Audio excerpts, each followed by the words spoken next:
आपकी स्क्रीन पर जो ये वीडियो चल रहा है, इसे आप पहले भी देख चुके होंगे। लेकिन इस बार जरा गौर से देखिए और ध्यान से इस बीप वाली आवाज को सुनिए। ओके. सोडत नाही तर मग इंट्राव्हेनस मागते. 40 days without. अब जरा इन डॉक्टरों की भुनभुनाहट पर गौर फरमाइए। 40 days. 40 days. Husband tied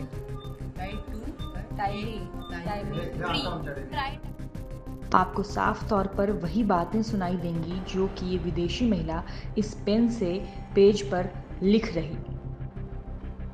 डॉक्टरों के साथ पुलिस वाले भैया भी इनकी लिखावट को बड़े ही ध्यान से पढ़ते हुए आपको दिखेंगे। crime victim.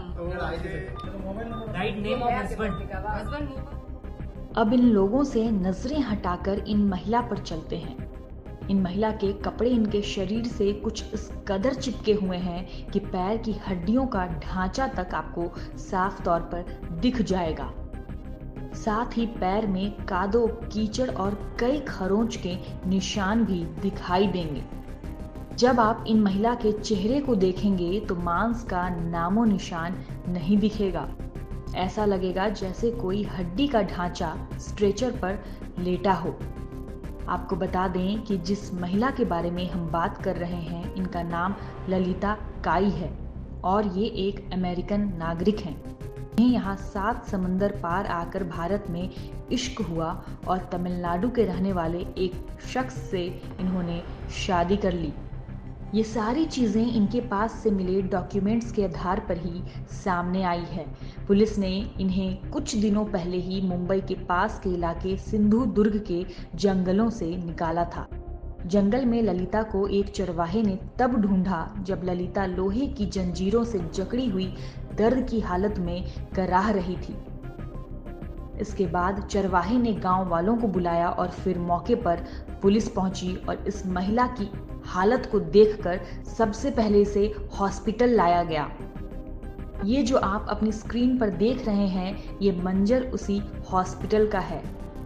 ललिता पिछले 40 दिनों से बिना कुछ खाए पिए रात दिन जंगल में भारी बारिश में कीड़े मकोड़ों के साथ जंजीर से बंधी हुई थी। इसके शरीर में इतनी भी ताकत नहीं बची थी कि ये अपनी जुबान से एक लफ्ज भी निकाल सके, लेकिन इसकी हिम्मत की दाद देनी होगी।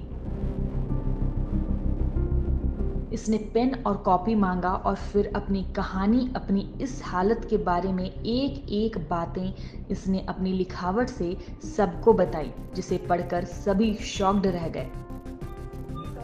You're without food for 40 days. दिसतात ना तिचं चेहरा हे बघा सगळं. Condition bed. आपको बता दें कि भारत आने के बाद ललिता के वीज़ा की अवधि समाप्त हो गई थी और वो पिछले 10 सालों से भारत में ही रह रही थी। इसी दरमियान इसे तमिलनाडु के रहने वाले एक शख्स से शादी भी की थी। ललिता ने लिखकर पुलिस को बताया कि इसकी इस हालत का जिम्मेदार और कोई नहीं बल्कि इसका वही पति है जिसके प्यार में पागल होकर इसने अपने देश तक को भुला दिया और उस इंसान ने इस भयानक जंगल में जानवरों की तरह इसके दाहिने पैरों में लोहे की जंजीर डालकर उसे पेड़ के तने से बांधकर चलता बना। Okay. सोडत नाही तर मग इंट्राव्हेनस मागते. 40 days without. पुलिस ने जब ललिता के बारे में छानबीन की और इसके पास से मिले डॉक्यूमेंट्स को खंगाला, तब पुलिस को तमिलनाडु के पते का आधार कार्ड के साथ ही महिला के अमेरिकी पासपोर्ट की फोटोकॉपी भी मिली है। पुलिस को महिला के बैग से डॉक्टर का लिखा एक पर्चा भी मिला, जिससे ये बात भी सामने आई कि ललिता की मानसिक स्थिति ठीक नहीं है। फिलहाल इनका इलाज गोवा के एक हॉस्पिटल में चल रहा है। आपको बता दें कि ललिता को बड़े ही गंदे हालत में यहाँ लाया गया था, लेकिन इस हॉस्पिटल के स्टाफ ने इन्हें नहाया, साफ किया और नए कपड़े पहनाकर एक नई जिंदगी दी। फिलहाल पुलिस इस महिला के रिश्तेदारों को तलाश रही है और साथ ही महिला के द्वारा दिए गए नोट की बिना पर इसके पति के खिलाफ हत्या का केस दर्ज करके उसे भी ढूंढने में लगी हुई है।